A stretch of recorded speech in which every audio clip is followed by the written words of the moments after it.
একটা জিনিস দেখো, আমাদের ফ্রিজের কি অবস্থা দেখো।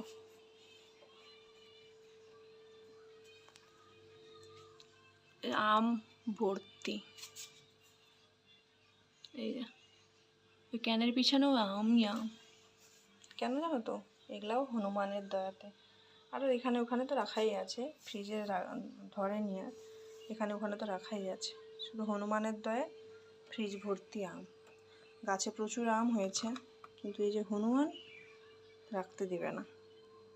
কাল সকাল 6টা থেকে হনুমানদের সঙ্গে যুদ্ধ শুরু হয়েছে দুপুর 2টো পর্যন্ত।